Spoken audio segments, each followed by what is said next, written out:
Assalamualaikum warahmatullahi wabarakatuh. Halo semuanya, bapak-bapak, om dan juga kang mas yang keren-keren di sini. Kita akan membahas seputar berita MotoGP hari ini tentang kombinasi dari Marc Marquez dan juga Pecco Bagnaia bersatu di tim Ducati. Apakah akan semenakutkan itu di tahun 2025 ini? Dan mungkin akan menjadi kekuatan yang ditakuti oleh para rider lainnya di MotoGP 2025. Dan apakah yang akan terjadi? Marc Marquez punya talenta yang luar biasa dan juga dia punya pengalaman yang tidak tertandingi oleh rider lainnya ya. Sedangkan Bagnaia ataupun Pecco Bagnaia dia menjadi juara dunia di tahun 2023. Ditambah lagi Pecco Bagnaia sedang dalam performa yang terbaiknya. Kalau misalnya emang tahun kemarin itu konsisten, mungkin Pecco akan menjadi juara dunia untuk ketiga kalinya gitu ya, untuk untuk series di MotoGP ini, kelas MotoGP. Tapi karena jatuh di sprint, kebanyakan jatuh mulu, jadinya Pecco kalah sama Martinator seperti itu. Kombinasi dari keduanya pastinya akan menjadi tim yang sangat ditakuti di tahun 2025 ini, dan juga menjadi tim yang tidak terkalahkan mungkin karena memang gitu ya Ducati ini kan merekrut Marquez emang karena nama besar dan juga diinginkan, ditambah Pecco yang lagi perform juga dan dia di masa-masa prime-nya. Kalau Marquez kan udah agak sedikit tua gitu ya, umur 32. Tapi kalau misalnya Pecco kan dia di umur berapa nih? 27 atau berapa nih ya? Kalau yang tahu komen boleh. Pecco Bagnaia di umur berapa nih sekarang? Ini adalah perform. Maksudnya ini adalah tahun-tahun.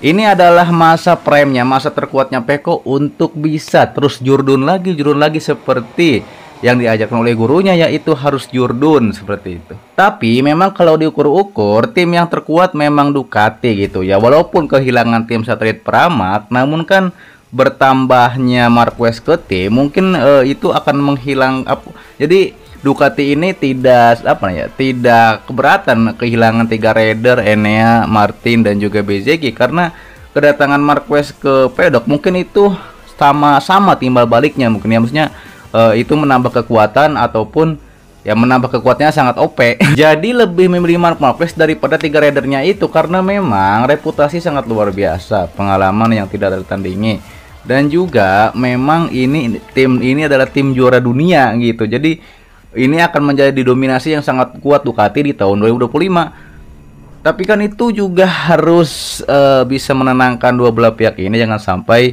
cekcok, dan apalagi kan fansnya masing-masing ini kan selalu saja ribut-ribut gitu. Rasanya tidak tawuran, tidak seru apa gimana gitu maksudnya loh ya. Jadi harus menenangkan tim Ducati ini, ego dari pihak-pihak dari Pecco dan juga Marquez. Selanjutnya, Marquez juga punya gaya balap yang agresif dan juga dia tidak takut resiko. Maksudnya kan dia kalaupun seperti dia tuh mengambil resiko yang banyak, seperti ketika ngepush motor jatuh gitu ya, tidak takut kecelakaan yang ekstrim Marquez itu ya. Maksudnya dia ngepush motor untuk menjajal motor itu, makanya banyak fans hatersnya yang bilang bahwa Marquez ini adalah raja ngedlosor gitu, maksudnya raja jatuh pohon raja jatuh gitu ya, kayak raja jatuh. Jadi mereka banyak yang bilang seperti itu karena gaya balap Marquez ini kan dia nyeruduk kayak banteng gitu, banteng di Spanyol gitu. Makanya banyak yang bilang seperti itu gitu. Gaya balapnya ini memang itu kalau misalnya di situasi, jadi nggak, walaupun sama Rossi kan dulu ya tahun 2015 kan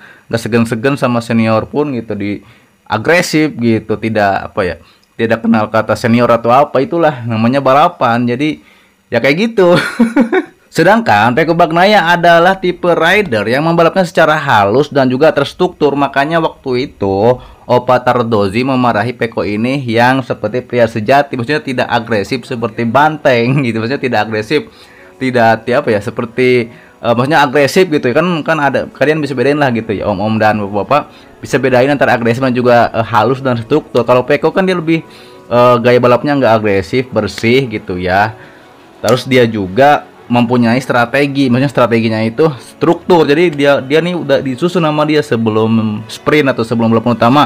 Kalau tidak ada kendala ban atau apapun, dia masang strategi bisa di depan terus sampai finish seperti itu. Jadi tidak mengambil resiko. Kalau Marquez kan kadang-kadang emang dia ini kan dari bawah pun, dari posisi 13 pun dia bisa loncat, dia bisa loncat kayak kanguru, bisa bisa melesat dari posisi 9 sampai posisi 1. Itulah yang diinginkan dari Ducati, itu adalah jadi dua kombinasi yang cocok. Marquez agresif,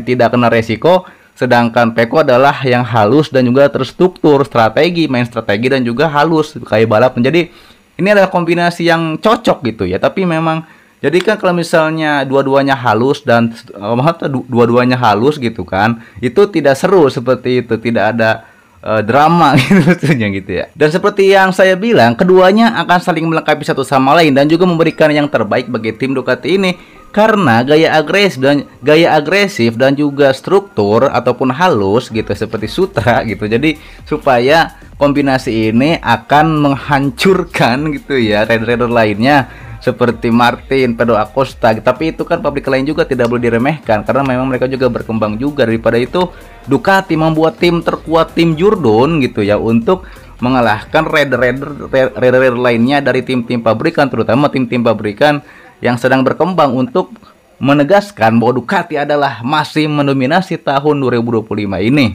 Dan komentar dari Marquez dan juga Bagnaia adalah mereka senang bisa bekerja sama. Kata Peko, ia sangat senang bisa bekerja sama dengan Marquez, walaupun Marquez ini punya punya kontroversi ataupun masalah dengan gurunya yakni Valentino Rossi. Tapi itu tidak membuat dia memusuhi Marquez juga, karena memang kan beda orang, walaupun guru dan juga murid, tapi kan masalah pribadi guru ya jangan sakut-sakutin sama murid gitu. Jadi masalah masing-masing aja gitu maksudnya. Makanya tapi banyak fans haternya Marcos yang bilang dendam harus dibawa sampai murid gitu ya. Atau bagaimana ya?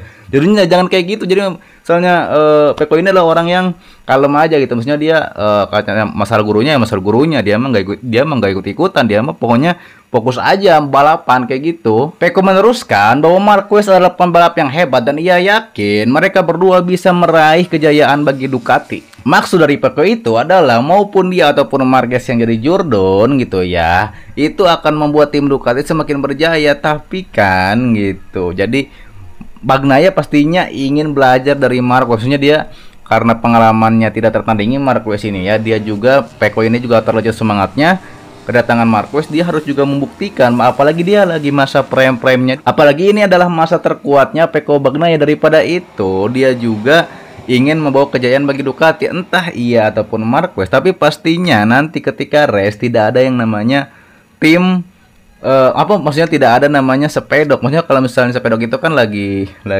selesai balapan atau gimana gitu ya. Tapi kalau misalnya lagi balapan, yang harus dikalahkan adalah tim sendiri, rider dari tim sendiri. Maksudnya Marquez pastinya ingin kalahkan Peko juga ingin kalahkan Marquez, walaupun mereka sepedok, tapi di race mereka harus bersaing seperti itu ya. Jadi ini nih yang akan menjadi drama ataupun setengah seru di tahun 2025, balapan antara Marquez dan juga Peko Bagnaia. Bagnaia juga bilang bahwa Marquez adalah legenda hidup dan ia yakin ia bersama Marquez akan menjadi tim yang tidak terkalahkan. Ini adalah pengakuan dari Peko bahwa ia mengakui bahwa Marquez itu merupakan salah satu legenda hidup selain Valentino Rossi, yaitu gurunya sendiri. Reaksi dari tim Ducati, mereka mengatakan mereka sangat bersemangat dengan kombinasi antara Marquez dan juga Peko. Kombinasi kayak ini makanan gitu ya, makanan kayak kombinasi gitu ya, kayak Power Ranger gitu, mungkin merah sama biru gitu. Kata tim Ducati, ia yakin bahwa Mark dan juga Peko akan membawa kejayaan yang lebih lagi bagi Ducati, ataupun membawa Ducati ke level yang lebih tinggi lagi. Artinya pastinya Ducati ingin tim Ducati ini tidak tersentuh oleh tim-tim lain, tim-tim pabrik lain seperti Aprilia dan juga KTM dan juga tim-tim lainnya seperti Yamaha dan Honda masih bapuk sih. Maksudnya tim terutama tim pabrikan yang lagi berkembang pesat seperti Aprilia, KTM dan juga Yamaha tuh ya. Jadi ingin Ducati ini masih bisa mendominasi 2025, 2026, 2027. Setelah regulasi baru pun dilaksanakan, tim Ducati masih ingin dan terus ingin berjaya karena itu merupakan ambisi dari setiap tim pabrikan, apalagi Ducati lagi berjaya. Jadi mereka yakin, mereka optimis gitu bahwa Mark dan juga Peko bisa membawa kejayaan, apalagi ini mengkombinasikan dua juara dunia. Ibarat kata Mark dan juga Marquez adalah dua monster Ducati ya. Jadi kan monsternya satunya lagi udah senior, monster seniornya Marquez yang agresif sodak-seruduk gitu ya, yang kata hatersnya. Sedangkan Peko adalah santuy-santuy seperti di pantai gitu. Maksudnya halus dan terstruktur. Jadi ini adalah dua monster yang saling melengkapi, bukan monster di hutan, tapi monster yang akan menghancurkan semua rider gitu. Maksudnya selain tim Ducati semuanya akan hancur gitu. Maksudnya tim satelit aja mungkin dikalahkan sama tim pabrikan. Jadi masa iya tim pabrikan kalah sama tim ini gitu, tim satelit, kan gak lucu gitu ya. Apalagi memang gitu Mark dan juga Marquez ini kan memang mereka punya hubungan yang baik gitu ya. Maksudnya Peko ini kan bukan orang yang sentimen ataupun dia mendengarkan masukan, dan juga dia orangnya kalem-kalem aja, tapi di sisi kalemnya itu dia tuh punya rencana kayak gitu kan. Pastinya dengan Marquez dan juga Peko menjadi setim di tim Ducati kali ini, persaingan di MotoGP 2025 pastinya akan semakin sengit dan juga semakin seru. Dan juga tim-tim lain harus berusaha sekuat tenaga untuk bisa mengalahkan dua monster ini. Apalagi mengalahkan Marc Marquez ya di tahun lalu aja itu kan kesusahan payah gitu. Maksudnya kesusahan ya, pakai GP24 tuh ya, Marquez pakai GP23, yang lain pakai GP24 kayak Martin atau yang lainnya. Itu aja Mark masih bisa mengimbangi, masih bisa mengimbangi, maksudnya hampir bisa mengalahkan, karena memang setahun lebih lama apalagi ini gitu ya. Walaupun katanya pakai mesin 24, sudah resmi nih mesin 24 akan dilaksanakan gitu kan, akan dipakai oleh Ducati di musim ini. Tapi kan ini tim ini kan seperti yang saya bilang di video-video sebelumnya, yang belum nonton silahkan nonton dulu di sini atau di sini nanti ada gitu ya. Itu adalah GP24 akan ditingkatkan lagi ke hybrid ataupun sasis ataupun komponen-komponen yang kecil yang akan memaksimalkan motor Ducati 2024 gitu ya.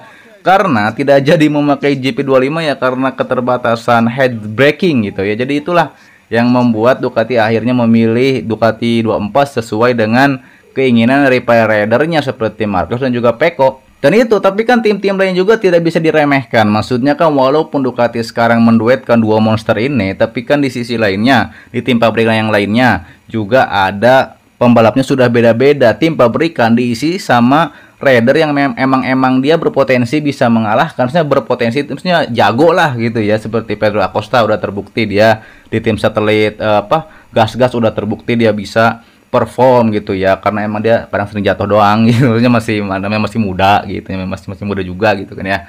Dan Martin yang di tim satelit dia pindah ke Aprilia, Bezzecchi juga ke Aprilia gitu ya. Dan seperti maksudnya kan KTM ini diisi sama rider Brad Binder sama Acosta yang sudah terbukti. Martin juga kan terbukti di Pramac gitu. Dia hanya harus adaptasi di Aprilia, Bezzecchi juga seperti itu. Ditambah lagi kayak jadi rider-rider yang bapuk-bapuk, rider-rider yang cupu, rider-rider yang kurang konsisten, maksudnya kurang nggak bisa kayak senior lah, kayak Jack Miller gitu kan. Ya kalau yang nggak jago mah gitu ya sadar diri aja gitu, maksudnya ke tim satelit kayak Jack Miller diturunin gitu, maksudnya ke tim Pramac Yamaha udah bener gitu, maksudnya sekarang itu sesuai tempatnya gitu, setiap rider itu sesuai tempatnya gitu, nggak ngasal, bukan nggak ngasal, maksudnya harus berada di tempat yang tepat seperti Jack Miller yang di KTM bapuk. Jadi ya emang harus ditendang gitu, karena buat apa gitu, maksudnya ditimpa pabrikan tapi kalau nggak jago yang nggak ya percuma, ya pasti ditendang sama tim pabrikan. Jadi itulah persaingan akan sangat ketat di tahun 2025, apalagi tim-tim lain ini, pabrikan lain ini dan satelit lain ini harus bisa mengalahkan dua monster yang beringas ini yang dimiliki oleh tim Ducati. Dan apakah menurut Om, Bapak-bapak dan juga Kang Mas, apakah Marc Marquez dan juga Pecco Bagnaia akan menjadi dua monster yang tidak terkalahkan di tahun 2025? Silahkan tulis di kolom komentar bagaimana pendapat Om, Bapak-bapak juga Kang Mas, bagaimana pendapat kalian tentang dua monster ini?